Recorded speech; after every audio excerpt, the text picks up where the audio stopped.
शाखी सतगुर हम सु रीझ करी एक कहा प्रसंग बरस्या बादल प्रेम का भीग गया सब अंग। संदर्भ इसका इस प्रकार से लिखेंगे। प्रस्तुत शाखी हमारी पाठ्य पुस्तक काव्य खंड के अंतर्गत शाखी शीर्षक से ली गई है या इसके रचयिता कबीरदास जी हैं, या लिख सकते हैं ये शाखी कबीर ग्रंथावली से ली गई है। व्याख्या कबीरदास जी कहते हैं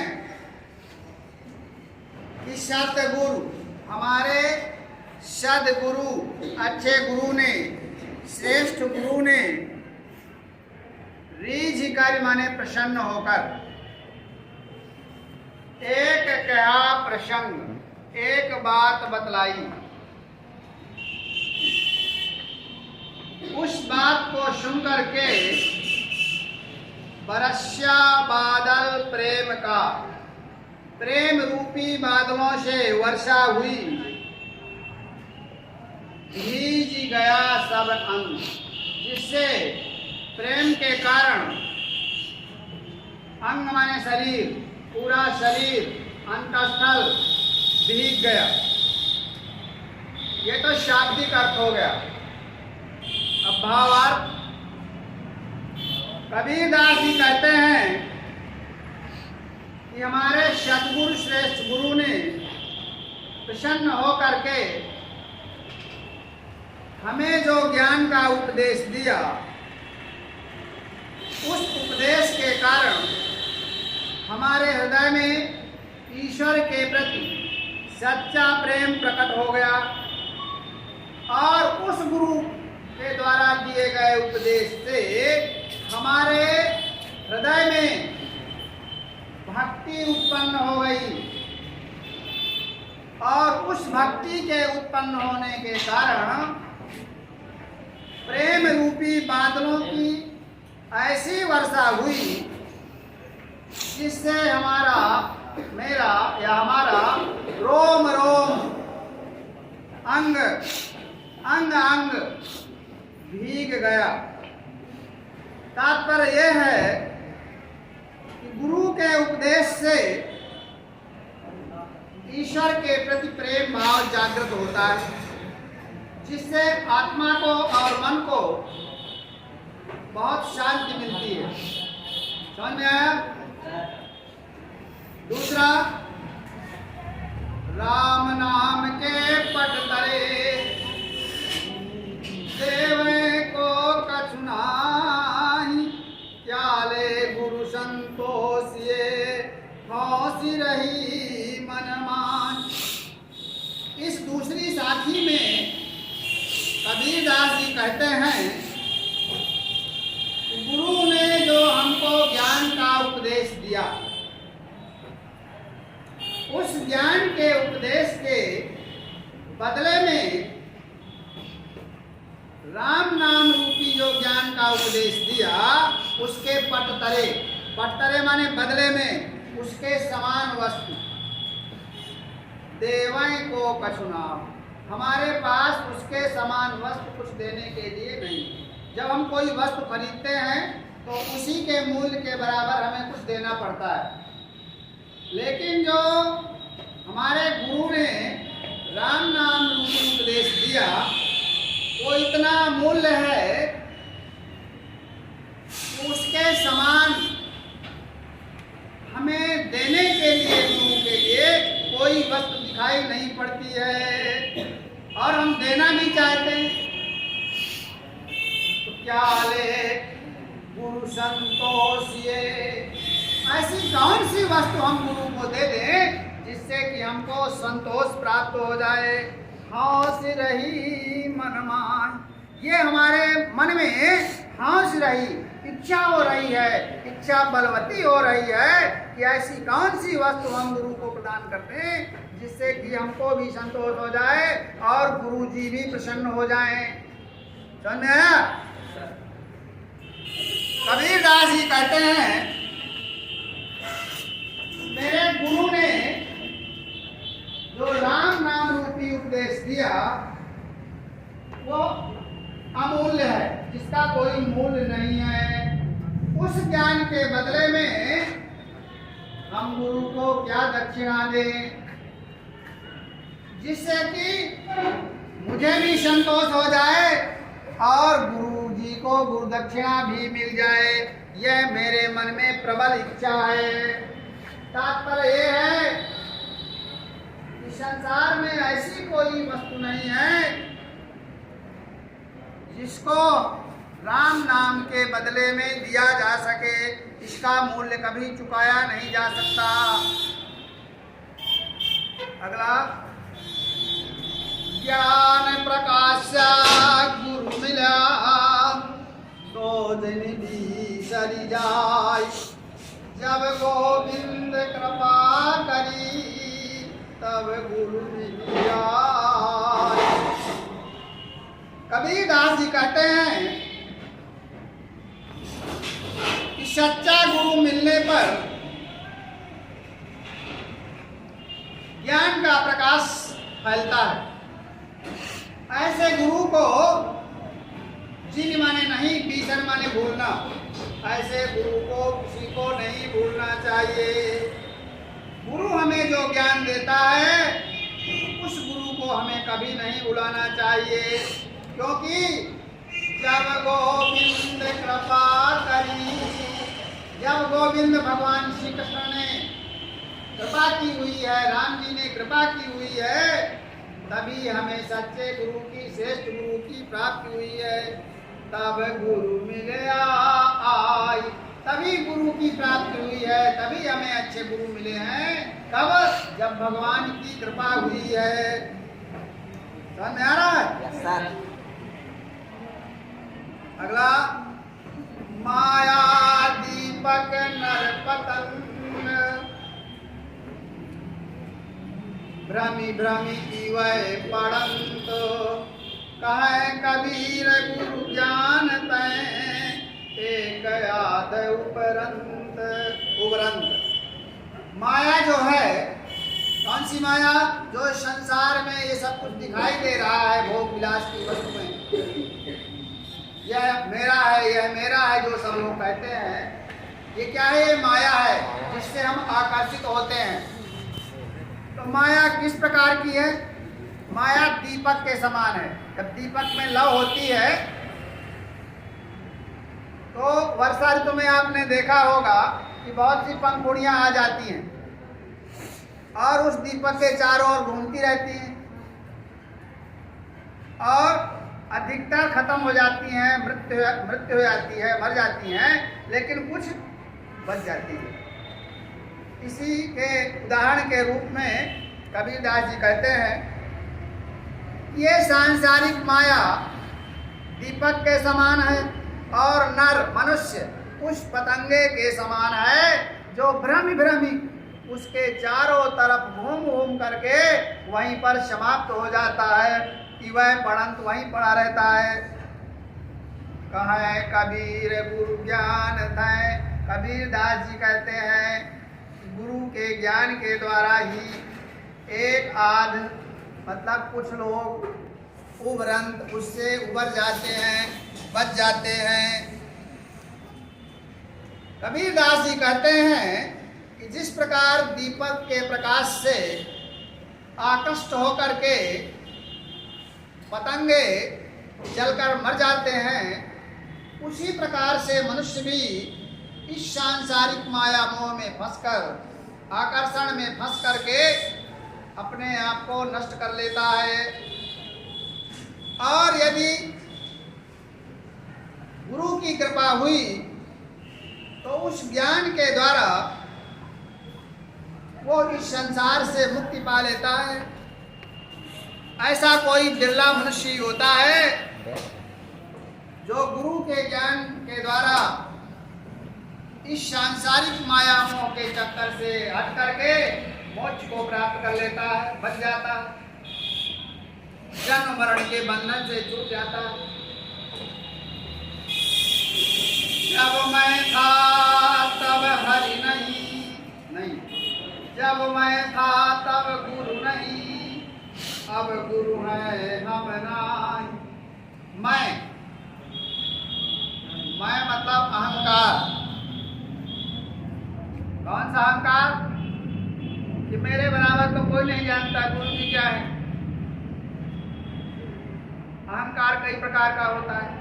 किसी को शरीर का अभिमान है, अपनी ताकत का अभिमान, किसी को अपने धन का अभिमान है, किसी को अपने सुंदरता का अभिमान है कि मैं बहुत सुंदर हूँ। मैं तो ये कबीरदास जी कहते हैं कि जब तक मेरे अंदर अहंकार की भावना थी, मैं अहंकार में डूबा हुआ था कि मुझसे बड़ा ज्ञानी कोई नहीं है, तब तक हमें गुरु की प्राप्ति नहीं हुई।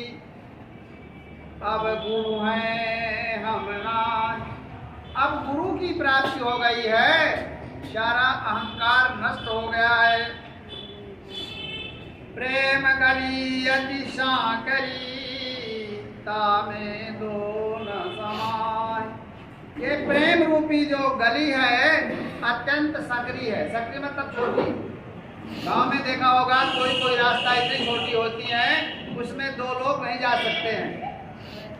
तो प्रेम रूपी जो गली है अत्यंत सकरी है, उसमें एक साथ दो लोग नहीं जा सकते, प्रवेश नहीं कर सकते हैं।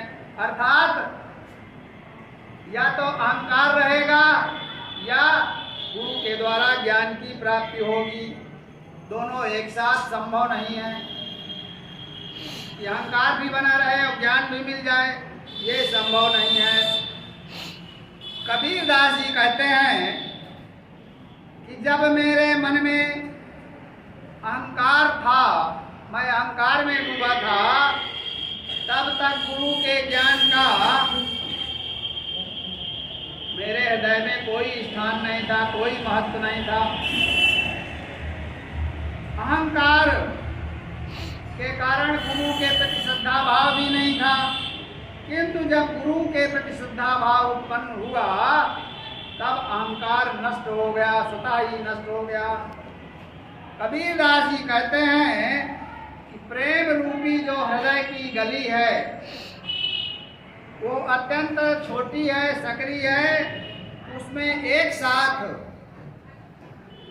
विपरीत अर्थात इधर से उधर से एक साथ व्यक्ति प्रवेश नहीं कर सकते हैं। अगला,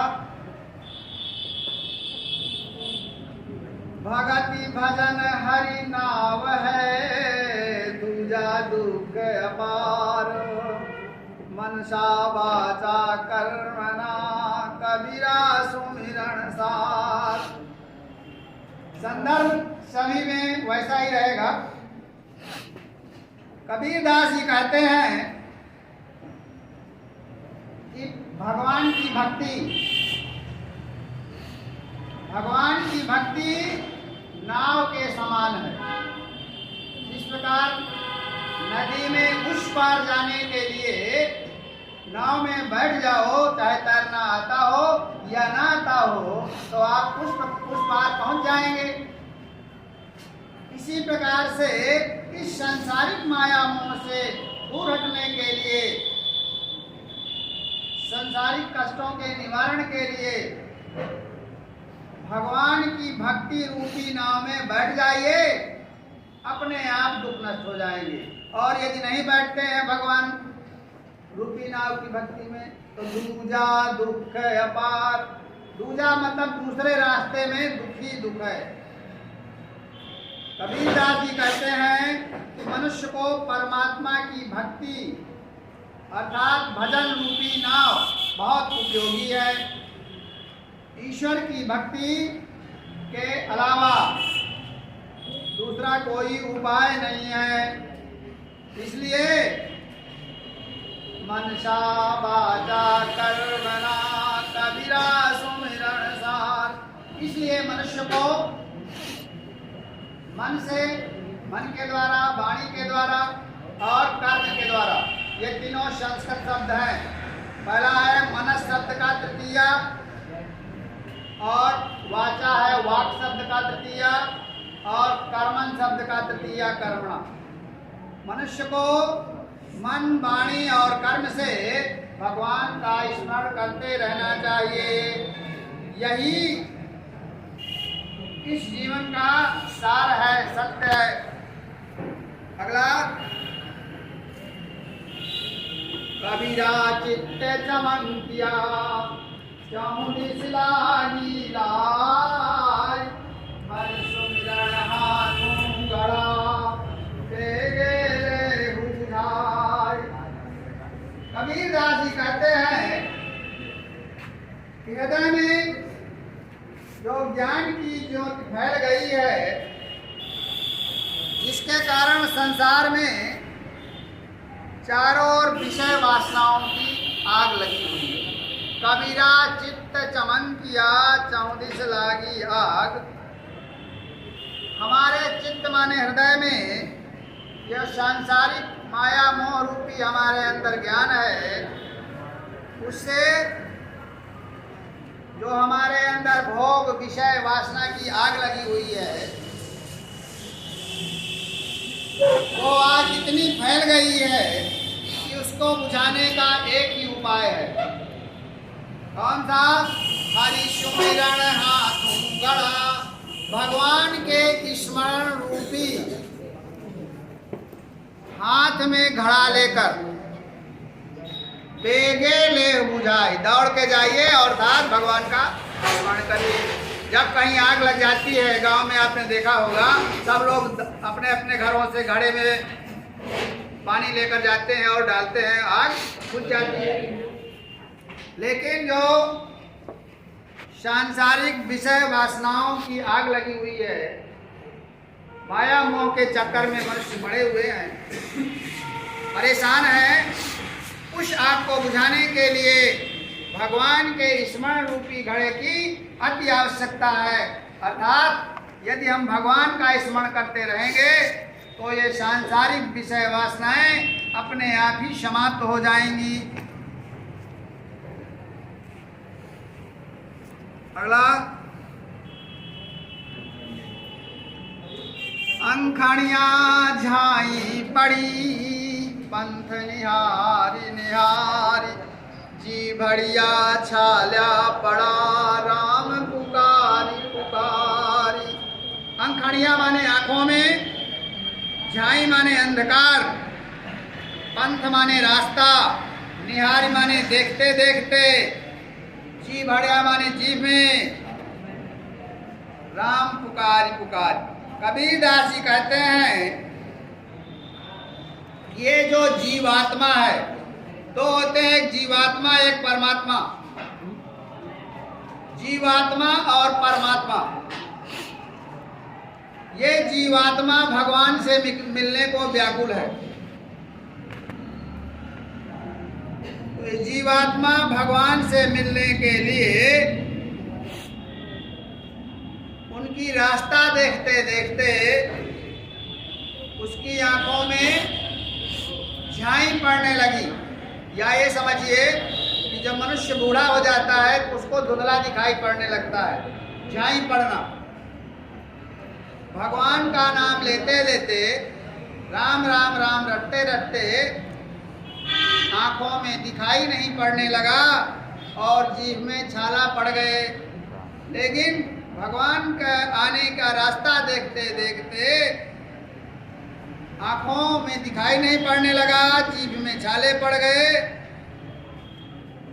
तात्पर्य यह है कि जीवात्मा परमात्मा रूपी अपने प्रीतम की राह देखते देखते, प्रियतम की रास्ता देखते देखते इतनी थक गई, उनकी आंखों के सामने अंधेरा छाने लगा, झाई पड़ने लगी और परमात्मा का नाम लेते लेते जीव में छाले पड़ गए। जीवात्मा कहती है कि मेरी व्याकुलता इतनी बढ़ती जा रही है और भगवान ने मुझे अभी तक दर्शन नहीं दिए। मैं लगातार निरंतर उनके नाम का स्मरण करता रहता हूँ, लेकिन भगवान ने अभी तक कृपा नहीं की। झूठे सुख को सुख कहें, मानत मन में मोद। तो शांत रहे हटते तुम लोग। जगत चबेना काल का, कछु मुख में कछु गोद। झूठा सुख, ये संसार में जो सब कुछ दिखाई देता है झूठा है, नाशवान है। जो मोह माया के चक्कर में पड़ा हुआ है कि ये मेरा है, ये मेरा है, ये कुछ हमारा नहीं है। क्योंकि जब हम यहाँ इस संसार से विदा होंगे तो एक सुई तक नहीं ले जा पाएंगे। कबीरदास जी कहते हैं कि ये जो सांसारिक विषय भोग हैं, जिसमें थोड़ी देर के लिए आनंद आता है, झूठे सुख को लोग सुख कहते हैं और मानत मन में मोद, बहुत प्रसन्न होते हैं। मन में मोद माने प्रसन्नता, मानत माने मानते हैं। झूठे सुख को सुख कहते हुए मन में बहुत प्रसन्न होते हैं और ये नहीं जानते कि ये जो संसार है यह काल का, यमराज का, मृत्यु का चबेना है। चबेना, चबेना आपने खाया होगा, कोहरी जिसे कहते हैं, चने की, ज्वार की, तो उसको ऐसे खाया जाता है, ऐसे फाँक के खाते ना, उसको बीन के थोड़ा खाएंगे नहीं। तो जब डालेंगे तो कभी कभी एक आध इधर से गिर जाता है। कबीरदास जी कहते हैं कि जो संसार है काल का चबेना है, कुछ तो मुख में गया और कुछ गोद में नीचे गिर गया। जगत चबेना काल का, कछु मुख में कछु गोद। अच्छा, जैसे गोद में गिर गया तो उसको उठा के हम फिर डाल लेते हैं।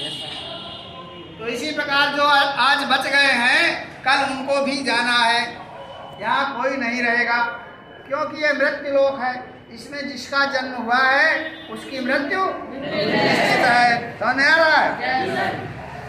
कबीरदास जी कहते हैं ये संसार क्षणभंगुर है, नाशवान है, लेकिन फिर भी मनुष्य मेरा मेरा कहते हुए सुख साधनों का इतना उपयोग करता है, इतना सुख मनाता है, माया मोह के चक्कर में फंसा रहता है।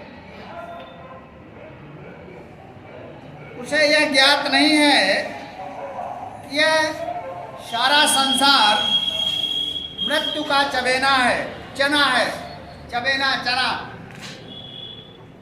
जिसको वो निरंतर चबाकर समाप्त कर देगा। चबेना हम रखेंगे तो जब खत्म हो जाएगा, समाप्त हो जाएगा, तभी बंद करेंगे।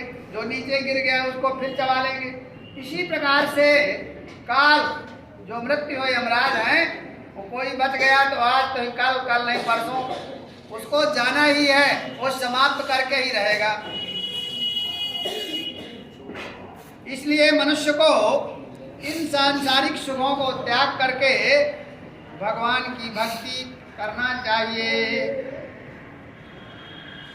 जब मैं था तब हरि नहीं, अब हरि है मैं नाय, शब अंधियारा मिट गया जब दीपक देखा माय। इसके पहले हमने पढ़ाया, उसमें था कि जब मैं था तब गुरु नहीं, और इसमें है कि जब मैं था तब हरि नहीं।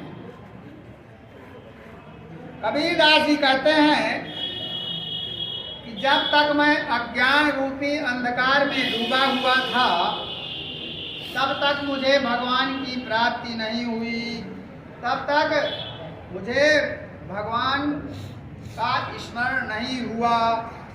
अब हरि हैं, अब मुझे भगवान की भक्ति प्रिय लगने लगी है, अब सारा अभिमान दूर हो गया है।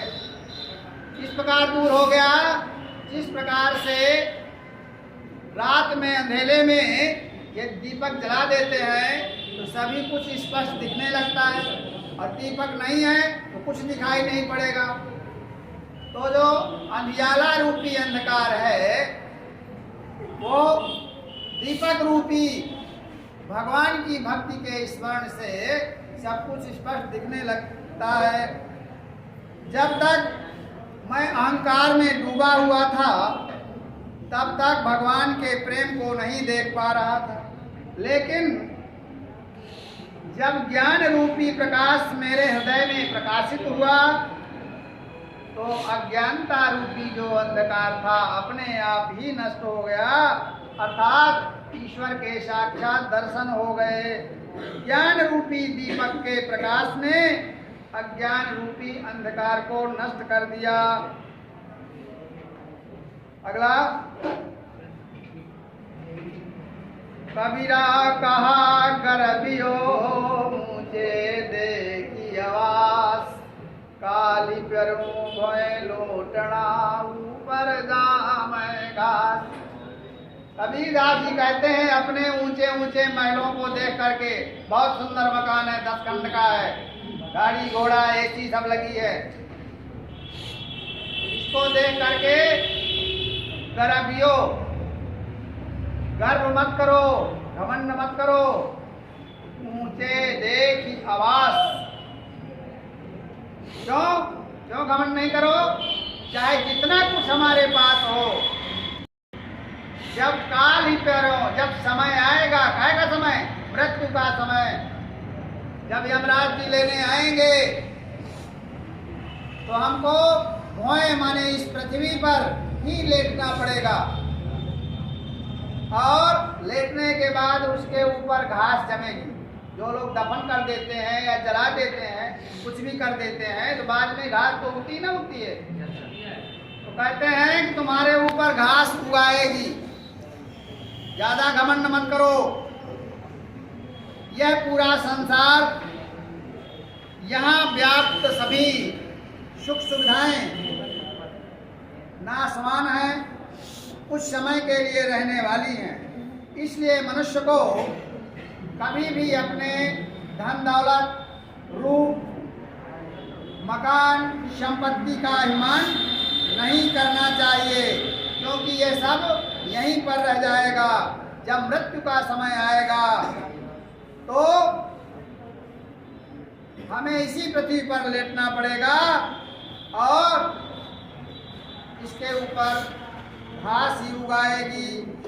कुछ ही दिनों में ये धरती पर गिरकर नष्ट हो जाएगा और उसके ऊपर घास उगाएगी। चाहे जितने ऊंचे महल बनाए गए हों, हजारों वर्ष पहले बड़े बड़े किले बनवाए गए राजा महाराजाओं ने, लेकिन आज खंडहर पड़े हैं, उसमें घास उगी हुई। तो एक निश्चित समय के लिए ये सांसारिक वस्तुएं हैं।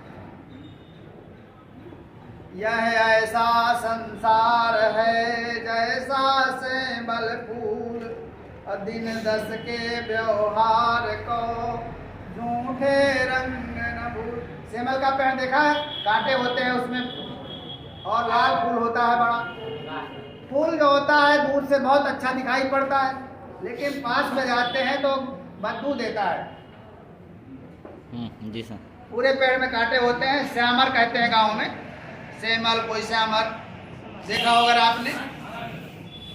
कबीरदास जी कहते हैं यह संसार सेमल के फूल के समान दिखाई पड़ता है, सुंदर दिखाई पड़ता है। सेमल का फूल लाल रंग का होता है, और लाल रंग अपने आप में सुंदर होता है। जब यह खिलता है तो सबको दूर से बहुत आकर्षित करता है, अच्छा दिखाई पड़ता है, परंतु यह सुंदरता, उसका आकर्षण कुछ समय के लिए ही रहता है। खिलने के बाद कुछ समय बाद ही अपने आप टूट करके जमीन पर गिर जाता है। इसलिए दिन दस के व्यवहार को झूठे रंग न भूल।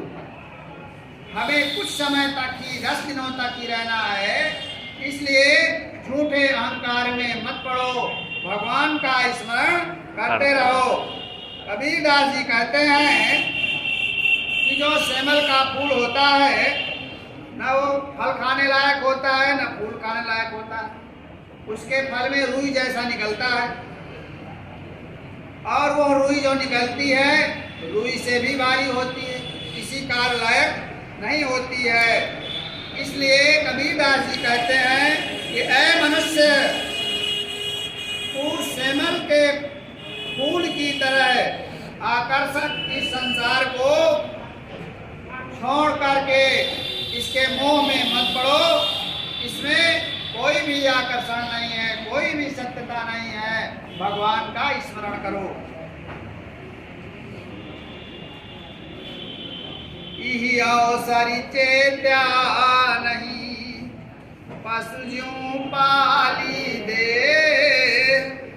राम नाम जाया नहीं, अंत पड़ी मुख के।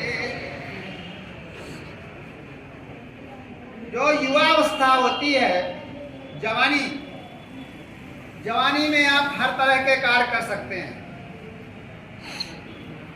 क्योंकि जवानी दीवानी होती है। दीवानी का मतलब जिस कार्य में लग जाओगे वो कार्य पूरा हो जाएगा। लेकिन जब वृद्धावस्था आ जाएगी आप कोई भी कार्य नहीं कर पाएंगे,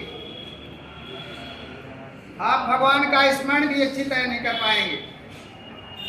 तो कबीरदास जी कहते हैं कि इहि अवसर चेत्या नहीं, अतः जब तुम्हारे अंदर शक्ति थी तब तक तुमने ध्यान नहीं दिया। पशु के समान अपनी देह को पालते पोसते रहे, बढ़िया तेल लगाते रहे, भोजन करते रहे, पशु के समान अपने शरीर का पालन पोषण करते रहे। राम नाम जाना नहीं, भगवान के नाम को जाना नहीं, कभी सुना नहीं, कहाँ है भगवान ये कहते रहे। अंत पड़ी रखे, लेकिन अंत में मुख में के धूल ही पड़ेगी, अर्थात अंत में कुछ समझ में नहीं आएगा। कबीरदास जी कहते हैं ये मनुष्य का शरीर बहुत मुश्किलों से मिलता है। मनुष्य जन्म 84 लाख योनियां हैं, 84 लाख प्रकार के जीव जंतु हैं। जब बहुत अच्छे कर्म होते हैं तब मनुष्य का जन्म मिलता है। तो इस जीवन में जब मनुष्य हम बन गए हैं तो मनुष्य को जीवन का महत्व समझना चाहिए और भगवान को नहीं भुलाना चाहिए। यदि हम पशु की भांति ही मनुष्य बन करके भी पशु के समान आचरण करते रहे, अपने उधर पेट की पूर्ति में ही लगे रहे और भगवान की भक्ति नहीं की, तो भगवान की भक्ति के बिना अंत में मुख में धूल ही पड़ेगी, अर्थात सब लोग धिक्कारेंगे। परमात्मा ईश्वर का स्मरण ही मनुष्य का कर्तव्य है, क्योंकि परमात्मा के स्मरण से ही मोक्ष की प्राप्ति होगी। मोक्ष क्या है? जन्म मरण के बंधन से छूट जाएगा, दोबारा उसको इस संसार में जन्म नहीं लेना पड़ेगा। अगला, यह तन का चाकुंभ लिया फिरे था साथी, डबका लागा फूट गया कछु न आया।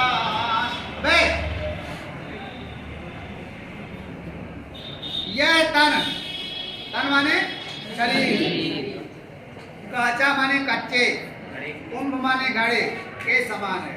ये जो शरीर है कच्चे घड़े के समान है, थोड़ा सा धक्का धक्का लग गया तो टूट जाता है।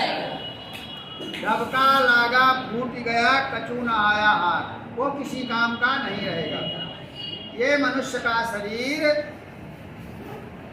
कच्चे घड़े के समान है, जिसको हम बहुत संभाल कर रखते हैं। इस शरीर को, वो शरीर कच्चे घड़े के समान है।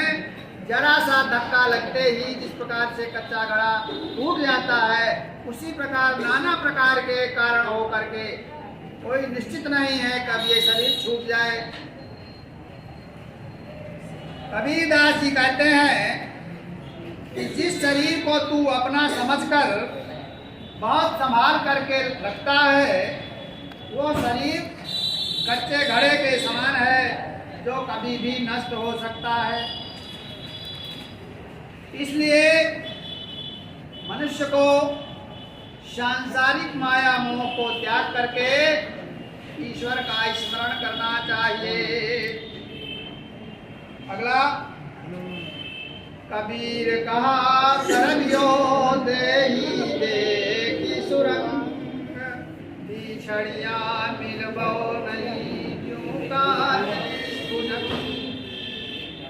कबीरदास जी कहते हैं कि सुरंग, सुरंग माने सुंदर गोरा रंग, अच्छे रंग, अच्छे स्वास्थ्य को, सुंदर शरीर को देख करके गर्व नहीं करना चाहिए, अभिमान नहीं करना चाहिए। क्योंकि जब इस शरीर से आत्मा निकल जाएगी तो फिर दोबारा उसमें प्रवेश नहीं करेगी। जिस प्रकार से जो सर्प होता है, सर्प में केचुली होती है, जब एक बार केचुली सर्प से निकल जाती है तो वो सर्प दोबारा उस केचुली में प्रवेश नहीं कर सकता। केचल देखा होगा सर्प की? जी सर। इसी प्रकार से जो मनुष्य का शरीर है, एक केचुल के समान है। जब उसकी आत्मा निकल गई तो शरीर किसी काम का नहीं रहता है। कबीरदास जी कहते हैं, ये मनुष्य तू बेकार में इस शरीर की सुंदरता पर घमंड करता है। यह शरीर उसी प्रकार छूट जाएगा जिस प्रकार सांप के शरीर से उसकी केचुली छूट जाती है, जो पुनः उस पर नहीं चढ़ सकती है, उसमें प्रवेश नहीं कर सकता है। उसी प्रकार से जब ये अवस्था हमारी ढल जाएगी, समय आ जाएगा, तब ये आत्मा निकल जाएगी और ये शरीर यहीं पड़ा रह जाएगा। इसलिए कबीरदास जी कहते हैं कि इस नश्वर संसार में केवल ईश्वर ही है जो हमेशा शाश्वत रहता है, बाकी सब झूठा है। इसलिए ईश्वर की भक्ति करनी चाहिए। श्याम रामचंद्र की जय।